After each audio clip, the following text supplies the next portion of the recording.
அக்கினியில் நடந்து வதும் சேதம் ஒன்றும் இல்லையப்பா, தண்ணீரை கடந்து வந்து மூழ்கி போவதில்லையப்பா என்று பாடி தேவனை ஆராதிப்போமா.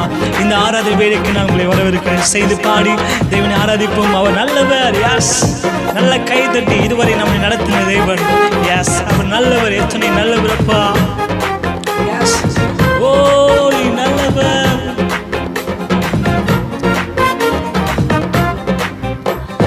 அக்கினியில் நடந்து வந்து ஆனால் சேதம் ஒன்றும் இல்லையப்பா, தண்ணீரை கடந்து வந்து மூழ்கி போவதில்லையப்பா. உங்க கிருபை எங்களை விட்டு இமை பொழுதும் விலகலப்பா. உங்க கிருபை எங்களை விட்டு இமை பொழுதும். நல்ல கை தட்டி எங்கள் தெய்வன் நீ, எங்கள் ராஜா நீ, நாங்கள் போற்றிடும் எங்கள் கண்மலை நீ. எங்கள் தேவன் நீ, எங்கள் ராஜா நீ, நாங்கள் போற்றிடும் எங்கள் கண்மலை நீ. செங்கடலை நீ பிளந்தீர், செவையான பாதி தந்தீரே அப்பா. எரிய ஒரு கோட்டைகளை யோசனையால் தவித்த தேவன் இயேசுவே, நீ எத்தனை நல்லவர், எத்தனை நல்லவர். நல்ல கை தட்டி பாடாதிருப்போமா. அவர் நல்லவர். செங்கடலை நீ பிளந்தீ, செவையான பாதி தந்தீ, எரிகோவின் கோட்டைகளை யோசனையால் தகர்த்தீ, கோலியாத்தின் கோஷங்களை நொடியில் வென்று விட்டீ. கோலியாத்தின் கோஷங்களை ஒரு நொடியில். நல்ல கை தட்டி எங்கள் தேவன் நீ, எங்கள் ராஜா நீ, நாங்கள் போற்றிடும் எங்கள் கண்மலை நீ. எங்கள் தேவன் நீ, எங்கள் ராஜா நீ, நாங்கள் போற்றிடும் எங்கள் கண்மலை நீ. பலவித சோதனையால் புலமிடப்பட்டமையா பொன்னாக மாற்றிவிட்டு புது இருதயம் தந்து விட்டீரே. எத்தனை நல்லவர். என் தலையை எண்ணெயால் அபிஷேகம் செய்ய தேவனே எத்தனை நல்லவர். நல்ல கை தட்டி பாடுவோமா. அவர் நல்லவர்.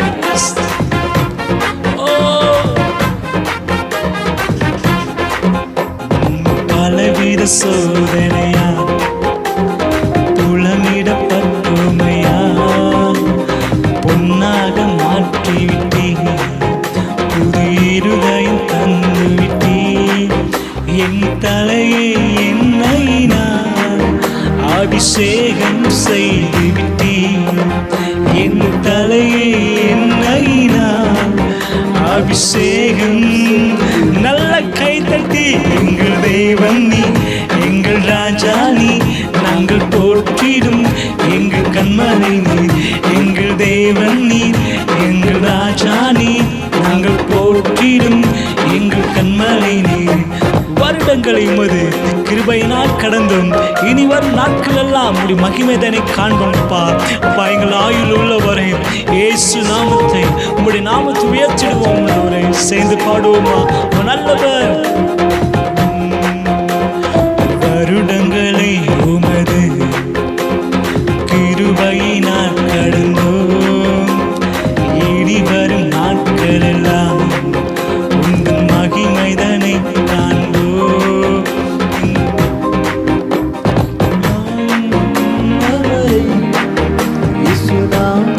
உயர்த்திடுவோம் எங்கள் ஆயுள் உள்ளவரை இயேசு நாமத்தை. நல்ல கை தட்டி எங்கள் தேவன் நீ, எங்கள் ராஜா நீ, நாங்கள் போற்றிடும் எங்கள் கண்மலை நீ.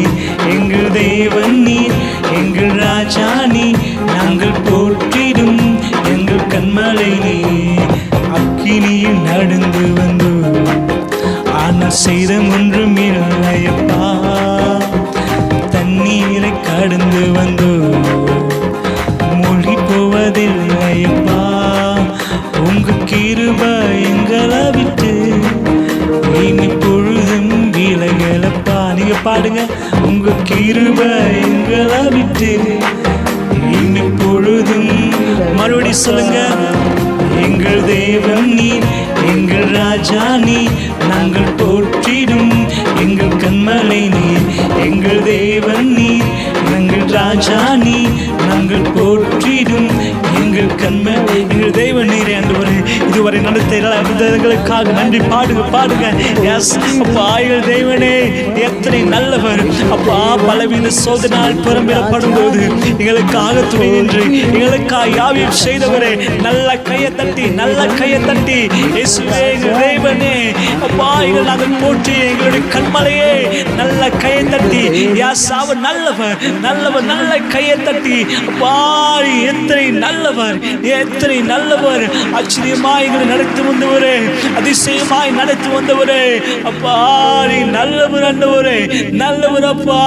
இயேசுவே வருடங்களை உமது கிருபையினால் கடந்தோப்பா. இயேசுவே அப்பா அப்படி கிருபையினால் எங்களை கடக்க வைத்தவரே. நீ எத்தனை நல்லவர் அப்பா. அப்பா இனி வரும் நாட்கள் எல்லாம் அப்படி மகிமை தானே காண்போம் அப்பா. எங்கள் ஆயுள் உள்ளவரே, எங்கள் ஜீவன் உள்ளவரே, உண்மையே ஆராதிப்பேன் அப்பா. இயேசுவே நீ எத்தனை நல்லவர். நல்ல எபினேசராய் நம்மளை நடத்தி வந்த தெய்வன். நல்ல எபினேசராய் நம்மளை இதுவரை நடத்தி வந்த தெய்வன். அவர் எத்தனை நல்லவர். நானும் என் வீட்டாரும் உண்மையே நாங்கள் செய்வோம்ப்பா. யோசுவா சொன்னது போல அவர் எங்களை அற்புதமாக நடத்தி வந்த தெய்வன். உள்ளத்திலிருந்து எல்லாரோடும் நன்றியால் நிரம்பட்டும். யாசுமை துதிக்கும் போது தெய்வ பிரசன்ன ஓரோடு மாளிகை செய்கிறது. ஓ ராசா இயேசுவே அற்புதமாக நடத்தி வந்த தெய்வன். ஓ ஹல்லேலூயா இயேசுவே.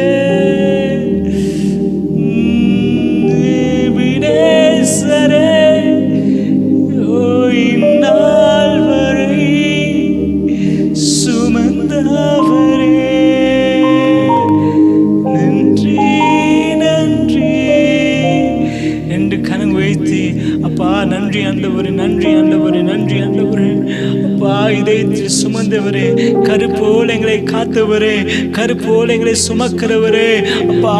இயேசுவே எத்தனை நல்லவர்.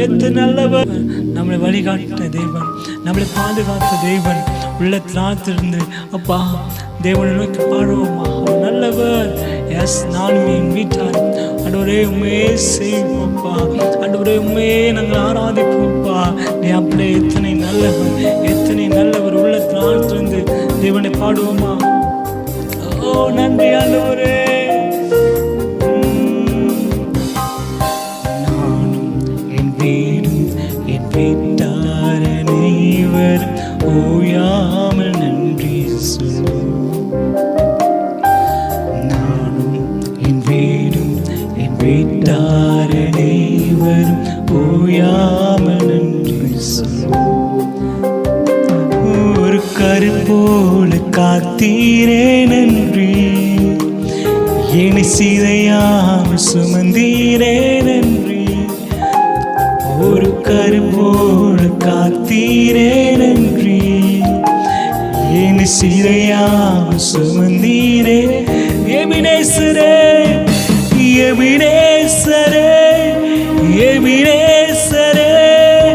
இந்நாள் வரை சுமந்தவரே. எபினேசரே என் நினைவா இருப்பவரே. நன்றி இதயத்து சுமந்தீரே நன்றி. சொல்லுங்க நன்றி. கருப்போடு சுமந்தீரே. ஆண்டவரே இயேசுவே ஒரு தீமையும் நினைக்காத நல்ல தகப்பன் உம்மை போல ஆண்டவரே அப்பா. எத்தனை நல்ல ஒன்றுமில்லாத என் வாழ்க்கை, துவங்கின என் வாழ்க்கை,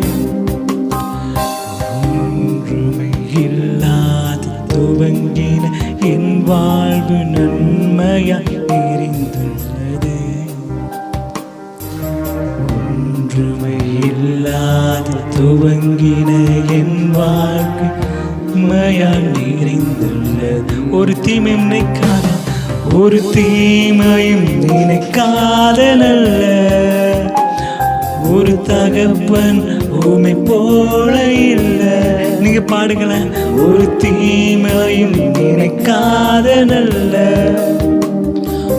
தகப்பன் உம்மை போல எபினேசரே எபினேசரே எபினேசரே இந்நாள் வரை சுமந்தவரே எபினேசரே எபினேசரே என் நினைவா இருப்பவரே நன்றி நன்றி நன்றி வா இதயத்தை சுமந்தீரே நன்றி ஓ நன்றி நன்றி நன்றி கருப்போடு சுமந்தீரே நன்றி இத்தனை நல்லவர் அன்றாண்டி காண என் தேவைகளை யாவையும் சந்திக்கிறவரே அப்பா நீ நினைத்த விதங்களை சொல்ல ஒரு பூரண வார்த்தை இல்லை ஆண்டவரே உன்னுடைய ஆண்டவரே அதிசயமா அற்புதமாய் நடித்து வந்தவரே அன்றன்றை காண என் தேவைகள் யாவை உன் கரம் நல்கியது அன்றன்றை காண என் தேவைகள் யாவை உன் கரம் நல்கியது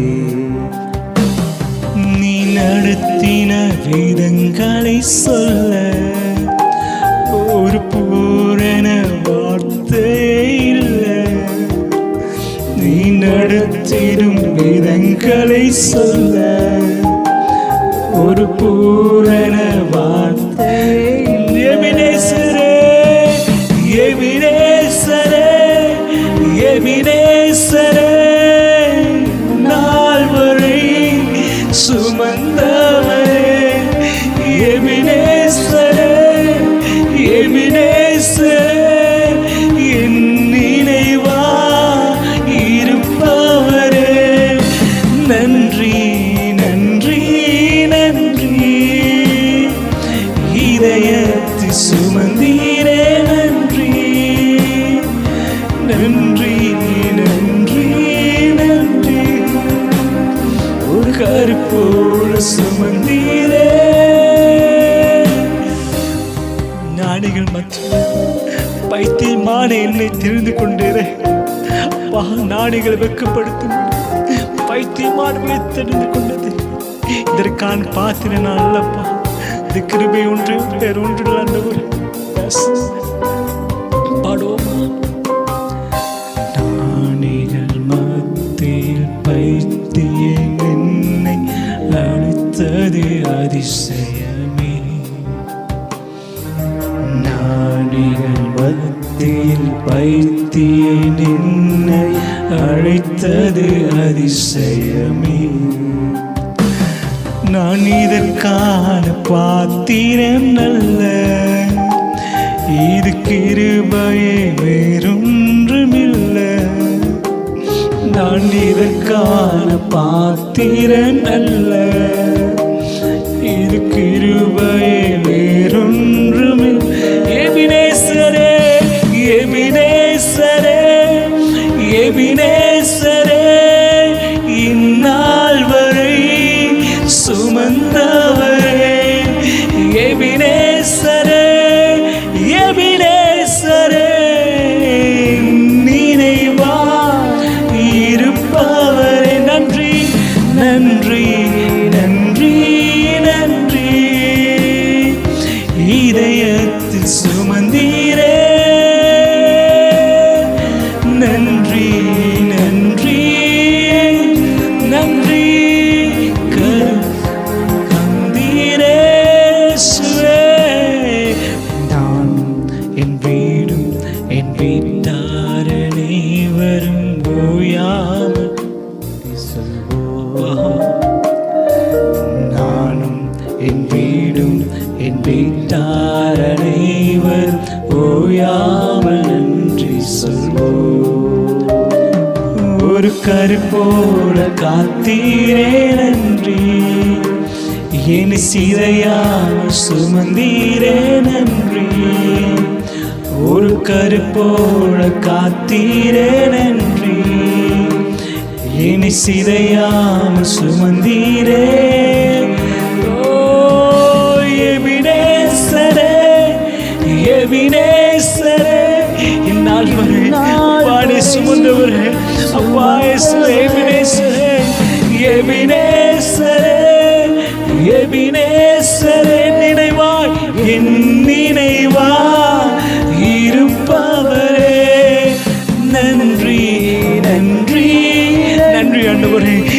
நடத்த வந்த எல்லா விதங்களுக்காக நன்றி அப்பா. ஆக்குனே போடுற செங்கடை போடுற சூழ்நிலைகள் அமைந்த போதிலும் எங்களுக்காக யாவையும் செய்து சபையான பாதை தந்தீரே. நீ நடத்தி வந்த எல்லா விதங்களுக்காக நன்றி ஆண்டவரே. அப்பா அற்புதமாக அதிசயமாக நடத்தி வந்த எல்லா விதங்களுக்காக நன்றி நன்றி நன்றி நன்றி. We thank you Lord, we thank you precious அப்பா. அப்படி பிரசன்னத்திற்காக நன்றி ஆண்டவரே. நன்றி நன்றி நன்றி. கருப்போல சுமந்தீரே, இதயத்தை சுமந்தீரே, கருப்போலைகளை தாங்கி ஏந்தி சுமந்து தப்பு வைத்து நடத்தி வந்த எல்லா விதங்களுக்காக நன்றி ஆண்டவரே. இயேசுவே நன்றி நன்றி ஆண்டவரே, நன்றி ஆண்டவரே, நன்றி ஆண்டவரே. அப்பா இயேசுவே கருப்போல எங்களை சுமந்து எங்களை பாதுகாத்து நடத்தி வந்த எல்லா விதங்களுக்காக நன்றி ஆண்டவரே, நன்றி ஆண்டவரே. எத்தனை நல்லவர், எத்தனை நல்லவர், எங்களை அற்புதமாய் பாதுகாத்தவரே. நன்றி நன்றி நன்றி. கருப்போடு சுமந்தீரே நன்றி நன்றி நன்றி நன்றி. கருப்போடு சுமந்தீரே நன்றி ஆண்டவரே. நீ நடத்தி வந்த எல்லா விதங்களுக்காக நன்றி. We thank you Lord, we thank you presence Lord. அப்பா உம்முடைய பிரசன்னத்திற்காக நன்றி. தொடர்ந்து ஆளுகை செய்யுங்க இயேசுவின் நாமத்தினால பிதாவே. ஆமென் ஆமென் ஆமென். Praise the Lord. கர்த்தராகிய இயேசு கிறிஸ்துவினுடைய நாமம் இந்த காலை வேளையிலே மகிமைப்படுவதாக. இந்த காணொளியின் வாயிலாக உங்கள் யாவரையும் சந்திப்பதிலே மிகவும் மகிழ்ச்சி அடைகிறேன். இந்த புத்தாண்டு தினத்தன்று ஒரு சில காரியங்களை உங்களோடு கூட பகிர்ந்து கொள்ள நான் விரும்புகிறேன். அது என்ன அப்படின்னு பார்த்தீங்கன்னா, நியூ இயர் நம்ம எல்லாருமே செலிப்ரேட் பண்றோம். ஏன் எதுக்காக அது எல்லாமே ரீசன் தெரிஞ்சுதான் நம்ம கொண்டாடுறோமா அப்படின்னு நமக்கு தெரியாது. அந்த ரீசன் தெரியாம தான் நம்ம கொண்டாடிட்டு இருக்கோம். பட் இது எப்படி வந்தது? புதிய வருடம் நம்ம கொண்டாடுறோம். இது ஆரம்ப நாட்கள்ல இருந்து இந்த நாட்கள் கொண்டாடப்பட்டதா? பழங்காலத்துல வாழ்ந்ததான ஜனங்கள் கொண்டாடினார்களா? அல்லது நம்மளுடைய வேதத்தினுடைய அடிப்படையிலே பார்க்கும் பொழுது நம்மளுடைய முற்பிதாக்கள் அவர்களுடைய நாட்களிலே இந்த பண்டிகையை இந்த ஒரு நியூ இயரை அவங்க ஒரு எப்படி ஒரு செலிப்ரேஷனா அவங்க செலிப்ரேட் பண்ணாங்களா அப்படின்னு நம்ம பார்த்தோம் அப்படின்னா, அவங்களும் இந்த ஒரு காரியத்தை அவங்க அனுசரிச்சிருக்காங்க அப்படின்னு நம்ம ஒரு ஹிஸ்டாரிக்கல் பேக்ரவுண்டை பார்க்கும்போது நமக்கு அது தெரியுது. ஸோ அந்த காரியத்தை தான் நான் அவங்களோட கூட பகிர்ந்து கொள்ளலாம் அப்படின்னு சொல்லி நான் விரும்புகிறேன். ஆபிரகாமுடைய நாட்களிலே ஆண்டவர் ஆபிரகாமை ஊர் என்கிற கல்தேயர் பட்டணத்திலிருந்து அழைத்தார் அப்படின்னு சொல்லி நம்ம எல்லாருக்கும் தெரியும்.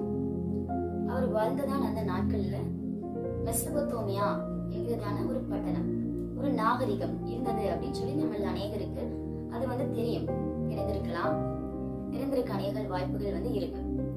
ஸோ அந்த இடத்துலதான் ஃபர்ஸ்ட் நியூ இயர் செலிப்ரேஷனை அவங்க செலிப்ரேட் பண்ணதா ஒரு பேக்ரவுண்ட், ஹிஸ்டாரிக்கல் பேக்ரவுண்ட் சொல்லுது. அவங்க அந்த காலத்துல வாழ்ந்த அந்த ஜனங்கள் இப்ப மாடர்னா நம்ம ஈராக் அப்படின்னு சொல்லி சொல்றோம்.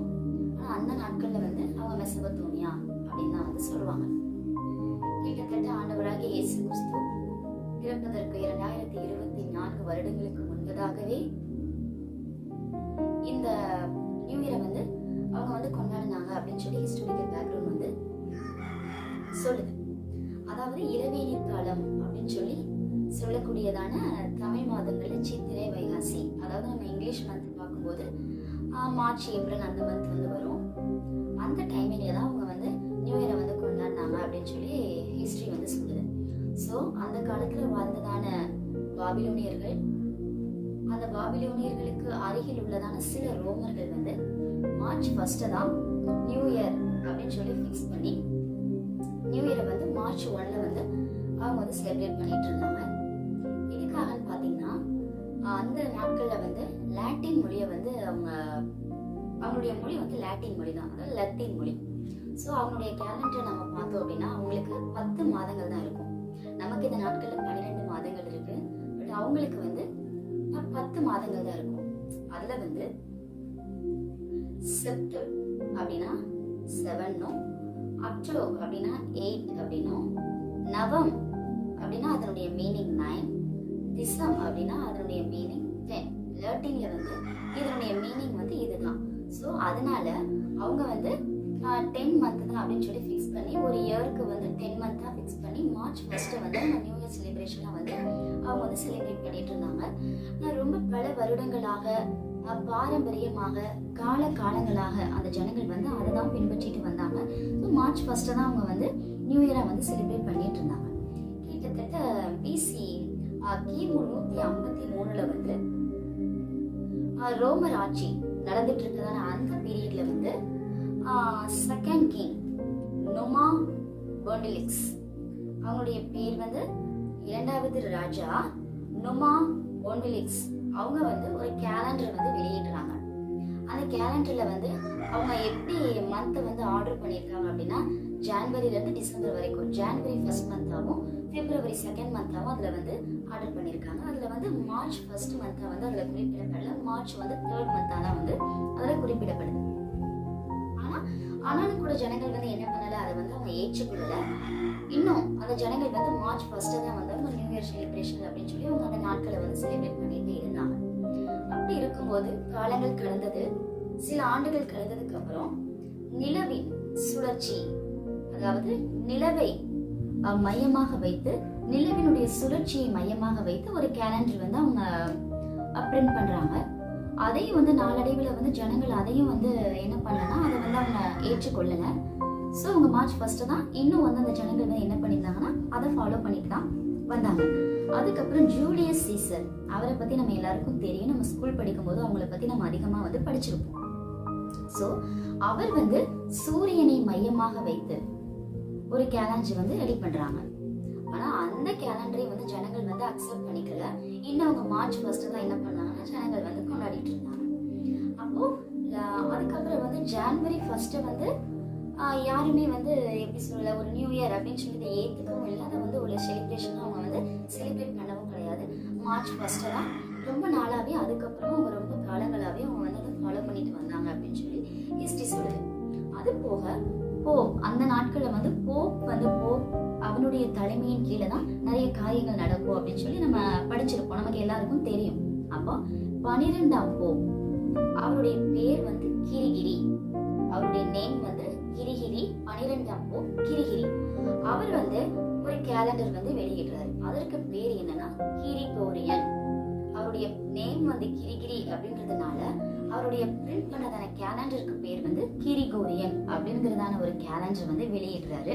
அதுல வந்து ஜான்வரி 1 மந்தாவும் டிசம்பர் லாஸ்ட் மந்தாவும் டோட்டலா 1 இயருக்கு 12 மந்த் கணக்கு பண்ணி அதுல எல்லாமே கரெக்டா இருக்கு.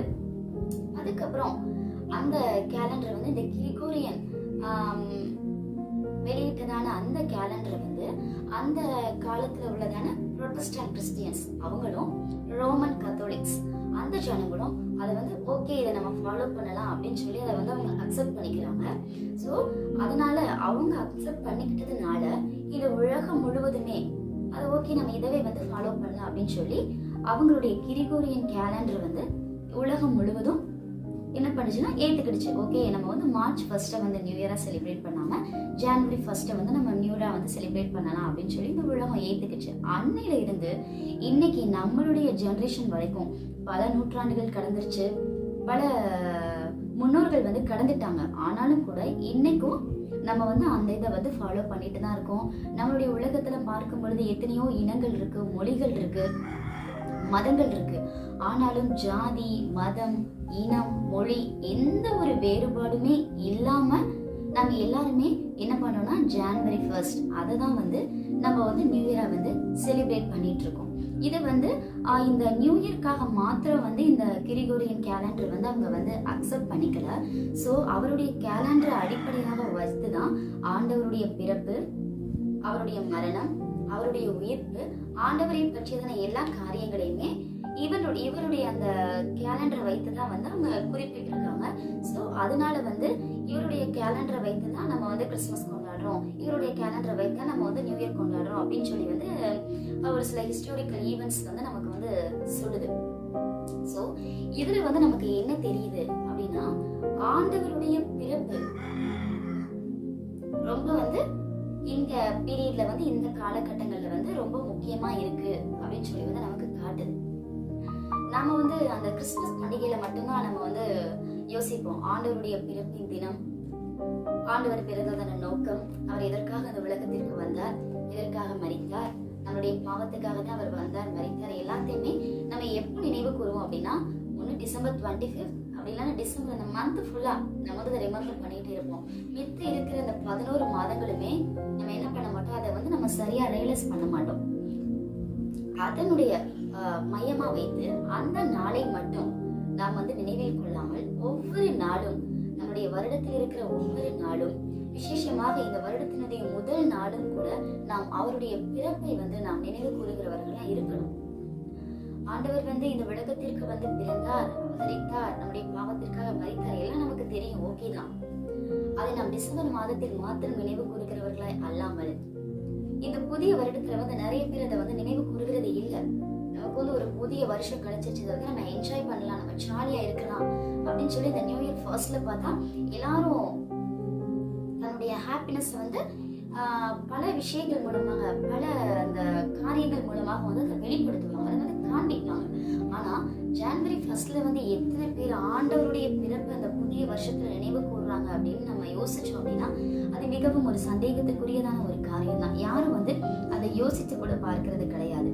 நாம் கண்டிப்பாக ஒவ்வொரு நாளும், விசேஷமாக இந்த முதல் நாள், இந்த வருடத்தினுடைய முதல் நாள், இந்த புதிய வருஷத்திலே அவருடைய பிறப்பை நாம் நினைவு கூறுகிறவர்களாக நாம் இருக்கணும். ஒவ்வொரு நாளும் அவருடைய பிறப்பை வந்து நாம் நினைவு கூர்ந்துகிட்டே இருக்கணும். நாம் ஒவ்வொரு நாளும் ஜெபிக்கணும், ஆண்டவரே டிசம்பர் மாதத்துல கிறிஸ்துமஸ் காலங்களில் நீங்க வந்து பிறந்தீர், அதை வந்து நாங்க நினைச்சு நாங்க வந்து அப்படி பண்டிகை வந்து ஆஸ்வதிக்கிறோம். அந்த தினத்துல வந்து நாங்க அநேகருக்கு நற்செய்தி சொல்றோம். ஆனாலும் கூட அது எங்களுக்கு பத்தாது. ஒவ்வொரு நாளும் நீர் எங்களுடைய உள்ளத்துல வந்து பிறக்கணும், அதை நாங்கள் ருசி பார்க்கணும். அந்த நாங்கள் மாத்திரமல்ல, எங்களோடு கூட இருக்கிற ஜனங்களுக்கு நீ செய்த நன்மைகளை நாங்கள் சொல்லணும். அவர்களையும் நீர் நல்லவர் என்பதை நாங்கள் ருசி பார்க்கும்படியாக செய்யணும். அதற்கு நீர் எங்களுக்கு கிருபை தாங்க. ஒவ்வொரு நாளும் எங்க உள்ளத்துல பிறங்க, எங்களுடைய குடும்பத்தினருடைய உள்ளத்துல ஒவ்வொரு நாளும் நீங்க பிறங்க அப்படின்னு சொல்லி என்ன பண்ணணும்னா, நம்ம ஒவ்வொரு நாளும் ஜெபிக்கணும். ஒவ்வொரு நாளும் அவருடைய பிறப்பை வந்து நாம் நினைவு கூறுகிறவர்களாக இருக்கணும். சோ இந்த பேக்ரவுண்ட் அடிப்படையா வச்சுதான் இந்த பேக்ரவுண்டை வந்து நான் உங்கள்கிட்ட சொல்லணும் அப்படின்னு சொல்லி நான் விரும்பினேன். ஓகே, இப்போ நம்ம இந்த வருடத்தினுடைய முதல் நாள்ல நம்ம வந்து கடந்து வந்திருக்கிறோம். நான் வசனத்தை வைத்து ரொம்ப நான் பேச விரும்பல, பேக்ரவுண்டுக்கு டைம் ஆயிடுச்சு. ஸோ ஒரு சில காரியங்களை மாத்திரம் சொல்லிவிட்டு நான் கடந்து போக ஆசைப்படுகிறேன். சங்கீதம் 65 சங்கீதம் 11வது வசனம் இப்படியாக சொல்லுகிறது, வருஷத்தை உம்முடைய நன்மையால் முடிசூட்டுகிறேன், உமது பாதைகள் நெய்யாய் புடுகிறது அப்படின்னு சொல்லி சொல்லப்பட்டிருக்கு. ஆண்டவர் வந்து நம்முடைய கரங்களிலே கொடுத்திருக்கிற அந்த வருஷத்தை எதினால் முடிசூட்டி இருக்கிறார் அப்படின்னு பார்த்தா நன்மையினால் முடிசூட்டி இருக்கிறார். பாருங்க எவ்வளவு நல்ல தெய்வம் பாத்தீங்களா. உங்களுக்கு வந்து நான் சில நேரங்கள்ல உங்களுக்கு நான் தீமைகளை வந்து நான் அனுமதிப்பேன், சில நேரங்கள்ல நான் கஷ்டங்களை அனுபவிப்பேன், சில நேரங்கள்ல போராட்டங்களை வந்து நான் அனுமதிப்பேன் அப்படின்னு சொல்லி அவர் திட்டமும் தெளிவுமா எந்த ஒரு இடத்துலயுமே அவர் சொல்லல. தெளிவா சொல்லுகிறார், வருஷத்தை உடைய நன்மையால் முடிசூட்டி இருக்கிறீர் அப்படின்னு சொல்லி சங்கீதத்துல அவன் வாசிக்கிறோம். அப்ப ஆண்டவர் வந்து வருடத்தை நமக்கு வந்து நன்மையாய் முடிசூட்டி இருக்கிறாராம். இந்த வருடம் முழுவதுமாக கர்த்தர் நம்மை நன்மையினால் அலங்கரித்திருக்கிறார் அப்படின்னு சொல்லி வேதம் சொல்லுது. நன்மையினால் நிரப்பி இருக்கிறார். வருடம் முழுவதையும் கர்த்தர் ஆசீர்வாதமாக நன்மையாக நிரப்பி இருக்கிறார் அப்படின்னு சொல்லி வசனம் சொல்லுது. அப்ப ஒவ்வொரு நாளும் அந்த நன்மையை, அந்த ஆசீர்வாதத்தை இந்த வருடம் முழுவதுமாக நாம் அதை சுதந்திரிக்கிறவர்களாக இருக்கணும். அதை நம்ம எப்படி சுதந்திரிக்கணும் சொல்லுங்க, எப்படி நம்ம அதை சுதந்திரித்துக் கொள்ளலாம்? ஆண்டவர் வந்து நிறைய காரியங்களை வந்து சொல்லியிருக்கிற வேதத்துல நம்ம வாசிக்கும் போது தெரியும். எல்லாத்தையும் நான் வந்து சொல்ல ஆசைப்படலை, ஆனா வேதம் ஃபுல்லா நம்ம வாசிக்கும் பொழுது ஆண்டவர் எவ்வளவு ஒரு நன்மையான காரியங்களை இந்த பாவம் நிறைந்த உலகத்துல நமக்கு எவ்வளவு நன்மைகளை வைத்திருக்கிறார் அப்படின்னு சொல்லி நம்ம வேதத்தை வாசிக்கும் போது நமக்கு நல்லாவே தெரியும். நிறைய ஆசீர்வாதங்கள், நிறைய நன்மைகள் நமக்கு நமக்கு சொல்லி இருக்கிறார். நீ போகையிலும் ஆசீர்வதிக்கப்பட்டிருப்ப, வருகையிலும் ஆசீர்வதிக்கப்பட்டிருப்பா. உன்னுடைய கர்ப்பத்தின் கனி ஆசீர்வதிக்கப்பட்டிருக்கும், உன்னுடைய இல்லத்தின் கனி வந்து ஆசீர்வதிக்கப்பட்டிருக்கும், உன்னுடைய மாப்பிசைகிற தொட்டி ஆசீர்வதிக்கப்பட்டிருக்கும், உன்னுடைய குறைவுகள் எல்லாம் நிறைவாயிருக்கும் அப்படின்னு சொல்லி நம்ம சொல்லிக்கிட்டே போகலாம். எவ்வளவோ விதமான அற்புதங்கள், எவ்வளவு விதமான நன்மைகள், ஆசீர்வாதமான வார்த்தைகள் கர்த்தர் நமக்கு இந்த வேதத்திலே நம் கையில் கொடுத்திருக்கிற இந்த பரிசுத்த வேதாகமத்துல கர்த்தர் நமக்கு வந்து சொல்லி இருக்கிறார். சோ அதெல்லாம் நாம் வந்து நம்மளுடைய வாழ்க்கையில நாம் சுதந்திரித்து கொள்ளணும், அதெல்லாம் நாம் ஏற்றுக்கொள்ளணும். அப்படின்னா அதை நாம் சுதந்திரித்து கொள்ளணும், அது நம்முடைய வாழ்க்கையில அப்படியே நடக்கணும். அதற்கு தடை இருக்கவே கூடாது. தடைகள் எல்லாவற்றையும் தாண்டி அந்த ஆசீர்வாதங்களும் அந்த நன்மைகளும் இந்த வருடம் முழுவதுமாக நம்மை வந்து கிட்டி சேரணும். அப்படின்னா நம்ம ஒரு 3 காரியங்கள் மிகவும் நாம் தொடர்ந்து அந்த 3 காரியங்களை நாம் பண்ணும் பொழுது இந்த ஆசீர்வாதம் இந்த வருடம் நமக்கு நன்மையாகவே கண்டிப்பாக இருக்கும். எல்லாத்துக்கும் தெரிந்ததான ஒரு காரியம் தான், 3 காரியமே தெரிந்த காரியம் தான். அதுல ஃபர்ஸ்ட் காரியம் பொறுமை நமக்கு மிகவும் அவசியமா இருக்கு. நிறைய டைம்ல வந்து நம்ம பொறுமையை தான் இழந்தவர்களா காணப்படுறோம். பொறுமை நமக்கு இருக்காது. ப்ரேயர் பண்ணுவோம், ஆண்டவர்கிட்ட விசுவாசத்தோடு இருப்போம் சில நேரங்கள்ல.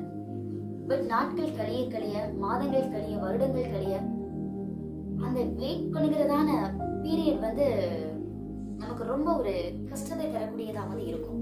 ஸோ நம்ம வெயிட் பண்ண மாட்டோம். வெயிட் பண்றது வந்து நமக்கு ரொம்பவே ஒரு கஷ்டமான விஷயங்கள் தான். ஆனா பொறுமை அப்படின்னு சொல்லி நான் பார்க்கும்போது அதற்கு ஒரு நல்ல உதாரணம் யோபு. அவரை எடுத்துக்கொள்ளலாம். அவருடைய வாழ்க்கையில வந்தது போல ஒரு கஷ்டம், ஒரு துன்பம், ஒரு வேதனை இந்த உலகத்துல யாருக்கும் வந்திருக்காது அப்படின்னு கூட சொல்லலாம். ஏன், வேதத்துல எவ்வளவோ பக்தர்கள் இருக்காங்க, ஆண்டவருக்கு உண்மையானவங்க, பிரியமானவங்க இருக்கிறார்கள். அவங்களுக்கு கூட இப்படிப்பட்ட கஷ்டம் வந்திருக்குமா அப்படின்னு பார்த்தா இருக்காது அப்படின்னு சொல்லலாம். கஷ்டப்பட்டிருக்காங்க, எல்லாருமே வந்து நீதி நிமித்தமாக கஷ்டப்பட்டிருக்கிறார்கள், நான் இல்லைன்னு சொல்லல. அவங்க எல்லாருக்குமே நமக்கு கூட ஒரு சில காலங்கள் வந்து நமக்கு கஷ்டங்கள் வரும், துன்பங்கள் வரும், போராட்டங்கள் வரும், நாம் கவலைப்படுவோம், கண்ணீருக்குள்ளாக நாம் போவோம். ஒரு நாட்கள் கழிந்ததுக்கு அப்புறம் ஒரு குறிப்பிட்ட நாட்கள் பெரிய அளவுல பிரச்சனைகள் அப்படின்னு சொல்லக்கூடிய அளவுக்கு நமக்கு பிரச்சனைகள் இருக்காது. மேபி அதுக்கப்புறம் வரலாம் போகலாம், இப்படிதான் போகும். ஆனா யோபுக்கு அப்படி கிடையாது. ஒரு நாள் ஒன் டே எல்லாமே போயிடுச்சு. அவர்கிட்ட சொத்து போயிடுச்சு, ஆஸ்தி போயிடுச்சு, அந்தஸ்து போயிடுச்சு, எல்லாமே போயிடுச்சு. பிள்ளைங்களும் அவரை விட்டு போயிட்டாங்க. ஓகே பரவாயில்ல, சரீரத்திலயாவது நல்ல சுகம் இருக்கும் அப்படின்னு பார்த்தா அப்படி சரீரத்துல என்ன கிடையாது, நல்ல சுகம் கிடையாது. உச்சம் தலை முதல் உள்ள கால் வரையிலும் கொடிய ஒரு வேதனை, அவ்வளவு ஒரு வேதனை, அப்படிப்பட்டதான நிலைமை, அப்படி ஒரு சூழ்நிலை. ஆனாலும் அந்த நேரத்திலும் கூட மனைவியாவது ஓகே நம்ம கூட இருப்பாங்க, எல்லாம் நம்மளை விட்டு போயிடுச்சு, நம்மளுடைய சரீரத்துல பலன் இல்லை, ஓகே பரவாயில்ல நம்மளுடைய மனைவி நம்ம கூட இருக்கால அப்படின்னு சொல்லி அவங்க யோசிச்சாங்கன்னா கடைசியில என்ன பண்ணிட்டாங்க, மனைவியும் அவர் கூட வந்து இல்ல. அவர் வந்து அவ வந்து சொல்றாங்க, நீ என்னமோ நீ உன்னோட உத்தமத்துல வந்து நீ உறுதியா இருக்க, நீ தேவனுக்காக என்னெல்லாம் செஞ்ச, எவ்வளவுலாம் பலி செலுத்தின, இப்பெல்லாம் பிள்ளைங்களை பார்த்த, எவ்வளவு ஏழை ஜனங்களுக்கு தான தர்மம் பண்ணின, எப்படிலாம் ஜெபிச்ச, எப்படிலாம் வேதத்தை வாசிச்ச, தியானிச்ச, உத்தமமா நடந்த, அவருடைய வழிகளில் நடந்த, அதெல்லாம் ஆண்டவர் மறந்துட்டு உன்னை போய் என்ன பண்ணிட்டாரு, எப்படி தண்டிச்சுட்டாரே. சோ இன்னும் நீ என்ன பண்ற, உன்னுடைய உத்தமமான வழியில நீ எதுக்கு நினைச்சுன்னு இருக்கிற, பேசாம தேவனை தூசிச்சு உன்னுடைய ஜீவனை என்ன பண்ற, விட்டுரு. நீ நரகத்துக்கு போனாலும் பரவாயில்ல, நீ தேவனை தூசிச்சு உன்னுடைய ஜீவனை வந்து விட்டுரு அப்படின்னு சொல்லி அவருடைய மனைவி சொல்றார். ஆனாலும் வேதத்துல நம்ம வாசிக்கிறோம், யோபு என்ன பண்ணலையா, தன்னுடைய நாவினால கூட அவர் பாவம் செய்யலையா.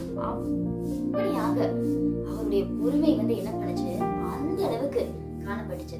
சோ நம்மளுடைய வாழ்க்கையிலும் பொறுமை வந்து மிக மிக அவசியமாக இருக்கிறது. யோபு 42வது அதிகாரத்துல வாசிக்கிறோம், யோபினுடைய முன்னிலைமையை பார்க்கலும் பின்னிலைமையை கர்த்தர் அதிகமாய் இரட்டத்தனையாய் ஆசீர்வதித்தார் அப்படின்னு சொல்லி நம்ம பார்க்கிறோம். அப்போ இந்த வருடம் முழுவதுமாக ஆண்டவர் கொடுத்த நன்மைகளை நாம் பெற்றுக்கொள்ளணும், நாம் சுதந்திரித்துக் கொள்ளணும் அப்படின்னா பொறுமை மிக மிக மிக அவசியமாயிருக்கிறது. அடுத்ததாக நாம் பார்த்தோம்னா ஜெபம். பொறுமை மாத்திரம் அல்ல, ஜெபம் நமக்கு மிகவும் முக்கியமான ஒன்றாக இருக்கு.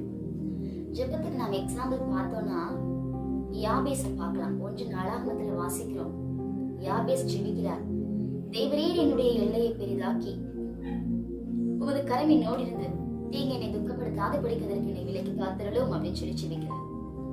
அவர் ஜெபித்த ஜெபத்தை தேவன் கேட்டாரா, பதில் தந்தாரா? தந்தார். அடுத்துள்ள வசனங்களை நாம் பார்க்கிறோம். அவன் வேண்டிக் கொண்டதின்படியே கர்த்தர் அவனுக்கு செய்தார் அப்படின்னு சொல்லி. சோ நாம் வெயிட் பண்ணுகிறது மாத்திரம் அல்லாம, பொறுமையோடு வெயிட் பண்றது மாத்திரம் அல்லாம நாம் ஜெபிக்கிறவர்களாய் காணப்படணும். நம்ம வெயிட் பண்ணலாம். ஆண்டவர் வந்து ஃபார் எக்ஸாம்பிள் இப்ப ஆண்டவர் வந்து எனக்கு ஒரு வாக்குத்தத்தம் கொடுத்திருக்கிறார் அப்படின்னா, நான் உனக்கு சொன்னதை செய்யும் அளவு உன்னை கைவிடுவதில்லை, நான் உன்னை விட்டு விலகுவதும் இல்லை, உன்னை கைவிடுவதும் இல்லை. அல்லது நீ அநேகருக்கு கடன் கொடுப்பாய், கடன் வாங்காதிருப்பாய். இது நல்ல ஒரு எக்ஸாம்பிள். நம்ம வந்து வெயிட் பண்றோம், ஆண்டவருடைய சமூகத்துல நம்ம வெயிட் பண்றோம். ஆண்டவரே, ஆண்டவர் எனக்கு வாக்குத்தத்தம் கொடுத்திருக்கிறார், நான் யார்ட்டையும் கடன் வாங்க மாட்டேன், நான் போய் அநேகருக்கு கடன் கொடுப்பேன் அப்படின்னு சொல்லி என்னுடைய கையில வந்து வருமானங்கள் வரும், என்னுடைய கருத்துல வந்து பணம் வரும் வரும் வரும் வரும் சொல்லி என்ன பண்ணிட்டு இருக்கேன், வெயிட் பண்ணிட்டே இருக்கேன். வெயிட் பண்ணிட்டே தான் இருக்கேன். ஆனா என்னுடைய கருத்துல என்ன பண்ணல, அநேகருக்கு கொடுத்து உதவக்கூடிய அளவுக்கு என்னுடைய கரங்களில வந்து அந்த பணம், போதுமான பணமோ போதுமான பொருளாதாரமோ என்கிட்ட வந்து சேரல. அதுக்கு என்ன காரணம்? பொறுமையோடு நாம் காத்திருந்தால் மட்டும் போதாது, நாம் செபிக்கணும். ஜெபிக்கும் பொழுதுதான் அந்த ஆசீர்வாதங்கள் வந்து கைகூடி வரும். நாம் வெயிட் பண்ணிட்டு மட்டும் இருந்தோம் அப்படின்னா ஆசீர்வாதங்கள் நம்மை தேடி ஒரு நாளும் வந்து அடையவே செய்யாது. நாம் பொறுமையோடு காத்திருக்கிறது மாத்திரம் அல்லாமல் நாம் செபிக்கணும். செபிக்கும் போது கர்த்தர் இந்த வருடம் முழுவதையும் நன்மையால் நிரப்புவதற்கு அவர் போதுமானவராக இருக்கிறார். அடுத்து நாம் பார்த்தோம்னா, வேதத்தை நாம் வாசிக்கணும், அதை தியானிக்கணும். இது மிகவும் ஒரு முக்கியமான ஒரு காரியம். நம்ம வெயிட் பண்ணுவோம், செபிப்போம், ஜெபத்திற்கு நம்ம நேரத்தை வந்து செலவிடுவோம். நேரத்தை செலவிட்டு தேவனோடு நாம் பேசுவோம், பேசி காத்திருப்போம் ஆண்டவர் நமக்கு ஆசீர்வாதங்களை கொடுக்கும்படியாக. ஆனால் வேதத்தை வாசிப்பதற்கும் தியானிப்பதற்கும் அதன் மூலமா தான் தேவன் நம்மோடு பேசுவார். ஆனால் தேவன் நம்மோடு பேசுவதற்கு நம்ம அநேக நேரங்களில என்ன பண்ணிடுறது கிடையாதுன்னா, நேரத்தை செலவிடுகிறது கிடையாது, ஒதுக்குறது கிடையாது. சில நேரங்கள்ல வந்து நம்ம அந்த ஜனவரி 1 ஆயிடுச்சு அப்படின்னா அந்த நியூ இயர் சர்வீஸ்ல வந்து நம்ம காணிக்க போட்டுட்டு அந்த ப்ராமிஸ் கார்டெல்லாம் எடுத்துட்டு ஆண்டவர் நமக்கு கொடுத்த ப்ராமிஸ்க்காக ஆண்டவர் பிரைஸ் பண்ணிட்டு நம்ம அப்போ ஒரு டிசிஷன் எடுப்போம்.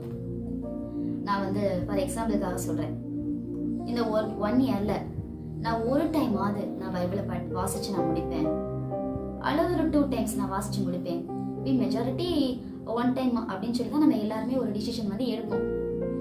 அதுக்காக என்ன பண்ணுவாங்கன்னா, டெய்லி எப்படியாவது இந்த ஒரு வருஷத்துல நம்ம பைபிளை படிச்சு முடிச்சிடணும், எப்படியாவது வாசிச்சு முடிச்சிடணும் அப்படின்னு சொல்லிட்டு ஆராக்க பறக்க டெய்லி என்ன ஒரு வேலைகள் இருந்தாலும் அந்த வேலைகள் ஞாபகத்திலே அவங்க என்ன பண்ணுவாங்க, அந்த படிப்பினுடைய ஞாபகம், வேலையினுடைய ஞாபகம், அதுலதான் அவங்களுடைய கவனம் இருக்கும். ஆனாலும் ஓகே, நம்ம வந்து டிசிஷன் எடுத்திருக்கோம், என்ன பண்ணணும், அந்த ஒரு இதுல வந்து நம்ம உறுதியா இருக்கணும். நம்ம எப்படியாவது படிச்சு முடிச்சிடணும். அப்போதான் நெக்ஸ்ட் இயர் நம்ம மாஸ்டர் கேட்கும்போது நம்ம என்ன பண்ணலாம், நான் படிச்சு முடிச்சிட்டேன், நான் ஒரு டைம் வாசிச்சிட்டேன் அப்படின்னு சொல்லி நம்ம கை தூக்கலாம், நம்ம தைரியமா சொல்லலாம் அப்படின்றதுக்காக அரக்க பறக்க எடுத்து டக்கு டக்கு டக்குன்னு ஆதியாகமத்துல ஒரு 4 அதிகாரம் வாசிச்சுட்டு, பழைய ஏற்பாடு முடிச்சோம், அப்புறம் மத்தேயுல 4 அதிகாரம், கடைசியாக வெளிப்படுத்துதல ஒரு 4 அதிகாரம் படித்து முடிச்சோம்னா டிசம்பர் 31 முடிச்சிடும். பழைய வருட புதிய வருட ஆராதனைக்கு நான் வரும்பொழுது பாஷர் கேட்கும்போது பாஷர் நான் முடிச்சிட்டேன், நான் வாசிச்சு முடிச்சிட்டேன் அப்படின்னு சொல்லி சொல்லுவோம். இதுல என்ன பிரயோஜனம்? இதுல வந்து ஒரு பிரயோஜனமே கிடையாது. நான் பைபிளை வாசிச்சுட்டேன் அப்படின்ற ஒரு சின்ன திருப்தி நமக்கு இருக்கும், அவ்வளவுதான். ஆனா நான் வாசிக்கும் பொழுது தேவன் நம்மோடு கூட இடைப்பட்டாரா, தேவன் நம்மோடு கூட பேசினாரா அப்படின்னு பார்த்தா அது கொஞ்சம் யோசிக்க வேண்டிய ஒரு விஷயம் தான். சோ நம் வேதத்தை வாசிக்கிறவர்களை மாத்திரம் அல்லாமல் அதை தியானிக்கிறவர்களா இருக்கணும். அதுதான் சங்கீதம் 1ஆம் சங்கீதத்துல வந்து 2ஆம் 3ஆவது வசனம் எல்லாருக்குமே நன்றாக தெரிந்ததான ஒரு பழக்கப்பட்டதான ஒரு சங்கீதம் தான். இரவும் பகலும் அதன் மேல் தியானமாயிருக்கிற மனுஷன் பாக்கியவான் அப்படின்னு சொல்லி சொல்லப்பட்டிருக்கு. இதுல வந்து தமிழ்ல பாக்கியவான் அப்படின்னு சொல்லி சொல்லப்பட்டிருக்கு. ஓகே, நம்ம பாக்கியவான்கள், நம்ம பாக்கியவதிகள் அப்படின்னு சொல்லி நிறைய நேரங்கள்ல நம்ம நினைச்சிட்டு அதை விட்டுறோம். ஆனா நம்ம இங்கிலீஷ் டிரான்ஸ்லேஷன்ல பார்க்கும்போது blessed அப்படின்னு சொல்லி தெளிவா போட்டிருப்பாங்க. blessed அப்படின்னா என்ன? ஆசீர்வதிக்கப்பட்டவர்கள் அப்படின்னு சொல்லி அர்த்தம். சோ நம்ம வேதத்தை வாசித்து இரவும் பகலும் அதன் மீது வாஞ்சியோடு தியானத்தோடு நாம் இருக்கும் பொழுது நம்ம எப்படிப்பட்டவர்களா இருக்கிறோம் வேதம் சொல்லுதுன்னா, நம்ம ஆசீர்வதிக்கப்பட்டவர்களா இருக்கிறோம் அப்படின்னு சொல்லி சொல்லப்பட்டது. அப்போ இந்த 3 காரியங்களுமே ஆண்டவர் நமக்கு நன்மைகளை தருவதற்கு, ஆண்டவர் கொடுத்திருக்கிற எல்லா நன்மைகளையும் சுதந்திரித்துக் கொள்வதற்கு இந்த 3 காரியங்கள் மிகவும் பிரயோஜனமுள்ளதாக இருக்கிறது. என்ன காரியங்கள்னா, முதலாவது பொறுமை, இரண்டாவதாக ஜெபம், மூன்றாவதாக வேதம் வாசித்தல் மற்றும் தியானித்தல். இந்த 3 காரியங்களுமே நமக்கு மிகவும் முக்கியமானதாக இருக்கிறது. இந்த 3 காரியங்களையும் நாம் தொடர்ந்து செய்வோம். கர்த்தர் இந்த வேதத்துல சொல்லப்பட்டதான எல்லா நன்மைகளையும் இந்த வருடத்திலே சுதந்திரித்துக் கொள்வோம். கர்த்தர் தாமே உங்கள் யாவரையும் ஆசீர்வதிப்பாராக. ஓகே, இந்த புதிய வருடத்துல என்னுடைய சார்பாக, என்னுடைய குடும்பத்தினுடைய சார்பாக உங்கள் யாவருக்கும் புத்தாண்டு நல்வாழ்த்துக்களை தெரிவித்துக் கொள்கிறேன். Wish you a happy and blessed new year. தொடர்ந்து எனக்காக, என்னுடைய குடும்பத்திற்காக, என்னுடைய ஊழியத்திற்காக ஜெபித்துக் கொள்ளுங்கள். தொடர்ந்து நாங்கள் தினமும் இந்த மாதிரி ஒரு சின்ன ஒரு ஷார்ட் மெசேஜ் போடலாம் அப்படின்னு சொல்லி ஆலோசித்திருக்கிறேன். கர்த்தர் தாமே இதை வாய்க்கப்படும்படியாக உங்கள் யாவருடைய ஜெபம் எனக்கு மிகவும் தேவையாக, அவசியமாக இருக்கிறது. உங்களுடைய ஜெபம் வருகிற நாட்களிலே எங்களை தாங்கும். நாங்கள் குடும்பமாக ஆண்டவருக்கு என்று ஊழியம் செய்து கொண்டிருக்கிறோம். தொடர்ந்து எங்களுடைய ஊழியத்திற்காக, ஊழியத்தினுடைய வளர்ச்சிக்காக, குடும்பத்திற்காக நீங்கள் யாவரும் ஜெபிக்கும்படியாக கேட்கிறேன். ஓகே, கர்த்தர் தாமே உங்கள் யாவரையும் ஆசீர்வதிப்பார். God bless you.